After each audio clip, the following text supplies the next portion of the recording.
बिना तंदूर के और बिना ओवन के आज हम बिल्कुल मार्केट जैसा नान तैयार करेंगे, वो भी घर पर और तवे पर। बहुत ही आसान सी रेसिपी है, बहुत ही जल्दी और इतने अच्छे तरीके से आप बनाकर तैयार कर लेंगे एक बार में ही कि आप मार्केट से कभी भी आज के बाद नान नहीं लाएंगे। तो चलिए चलते हैं इस टेस्टी से नान को बनाने के लिए। इसके लिए एक कटोरी मैंने यहाँ पर सूजी ली है। सूजी अगर आप मोटी वाली ले रहे हैं तो एक बार ग्राइंड कर लें, उसे बारीक कर लें और उसमें डाला है 1 कप दही। जितनी हमने सूजी ली है उतनी ही हमने दही ली है। दही मेरी गाढ़ी है, आप हमेशा गाढ़ी दही का ही यूज़ करें। अब इन दोनों चीज़ों को अच्छी तरह से मिक्स कर लें और मिक्स करने के बाद 10 मिनट के लिए ढककर रख दें।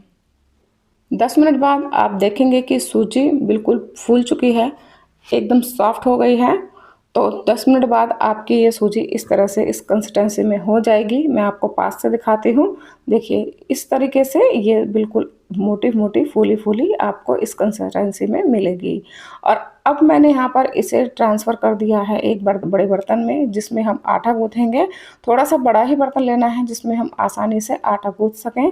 और अब हम इसे इसमें ट्रांसफ़र करने के बाद इसमें हम ऐड करेंगे 2 बाउल मैदा के। अगर आप गेहूँ से बना रहे हैं तो इस स्टेज पर 2 बाउल गेहूँ भी मिला सकते हैं। तो मैंने यहाँ पर 2 बाउल लिया है मैदा और साथ में मैंने यहाँ पर ऐड किया है चौथाई चम्मच बेकिंग पाउडर, चौथाई चम्मच मैंने यहाँ पर खाने वाला सोडा लिया है, आधा चम्मच नमक लिया है और आधा चम्मच मैंने यहाँ पर पिसी हुई चीनी ली है। सारी चीज़ों को अच्छी तरह से हम मिक्स करेंगे। हम इसे इस तरह से मिक्स करेंगे जिससे कि इसे अच्छे से डो ना लगे। जैसे हम रोटी वाला डो गूँथते हैं, हमें उस तरह से नहीं गूँथना है, बस हमें ये सारी चीज़ें एक साथ इकट्ठा करनी है। देखिए ये चम्मच की सहायता से तो हो नहीं पाएगा, इसीलिए हम इसे हाथों से ही इकट्ठा करेंगे। तो इस तरीके से हमें ये सारी चीज़ें बिना गूँथते हुए ये सारा आटे का डो इकट्ठा करना है। तो आप देख सकते हैं इस तरीके से धीरे-धीरे मैंने इस डो को रेडी किया है। देखिए ये चारों तरफ से चिपकेगा भी, लेकिन हमें ये चारों तरफ से भी हटाते जाना है और हटाते हुए इस सारे डो को हम इकट्ठा कर लेंगे। देखिए हमें इसे गूँथना नहीं है, जैसे हम रोटी के आटे को गूँथते हैं उस तरीके से नहीं गूँथना, बस इस तरह से इकट्ठा करना है। तो इस तरीके से धीरे-धीरे करके मैंने यहाँ पर सारे आटे को अच्छे तरह से इकट्ठा कर लिया है। आप देख सकते हैं कि ये डो बनकर रेडी हो चुका है और अब हम इसे कम से कम 10 से 15 मिनट के लिए ढककर रख देंगे। आप चाहें तो 20 मिनट के लिए भी रख सकते हैं। तो मैंने यहाँ पर गीले कपड़े से 20 मिनट के लिए ढककर रख दिया है और 20 मिनट बाद ये और भी ज़्यादा सॉफ्ट हो गया है।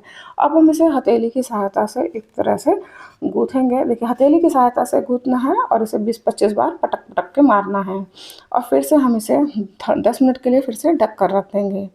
तो 10 मिनट बाद हम इसे फिर से कपड़े को हटाएँगे और फिर से एक बार इस आटे को हथेली की सहायता से गूँथेंगे और भी ज़्यादा, जिससे कि ये सॉफ्ट हो जाए। अब हम इस तरीके से इसे गूँथने के बाद इसके ऊपर डालेंगे घी। आप चाहें तो ऑयल भी डाल सकते हैं, मैंने यहाँ पर देसी घी डाला है और इसको अब हम हाथों की सहायता से फिर से इस डो के अंदर एब्ज़ॉर्ब करेंगे गूँथ-गूँथ कर।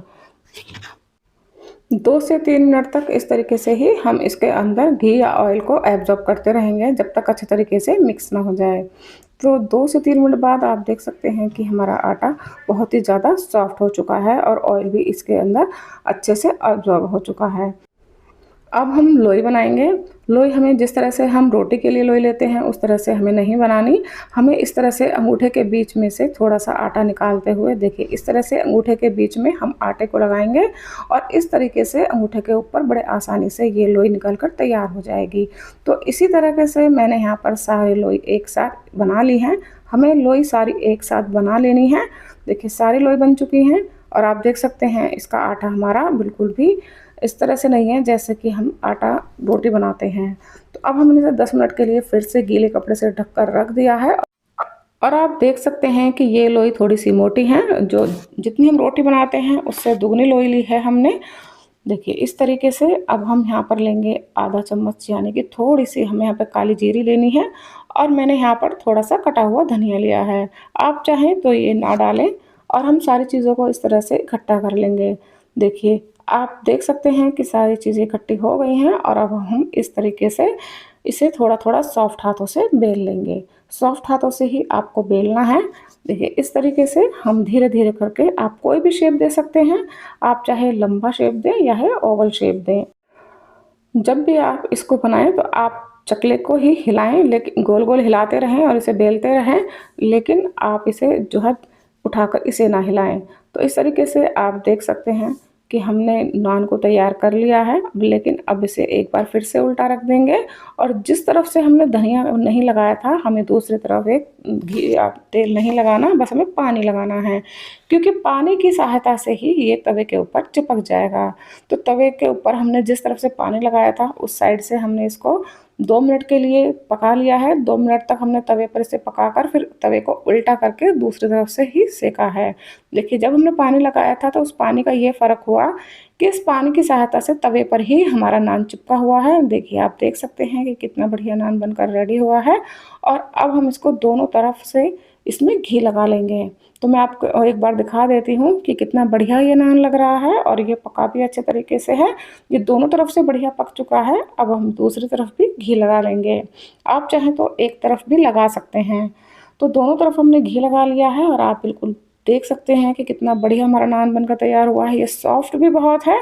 तो इस तरीके से आप घर पर ही बिल्कुल रेस्टोरेंट स्टाइल सॉफ्ट जो नान है तैयार कर सकते हैं। आपको मार्केट से लाने की ज़रूरत नहीं पड़ेगी। बहुत ही हाइजीनिक तरीके से आप इन्हें घर पर रेडी कर सकते हैं।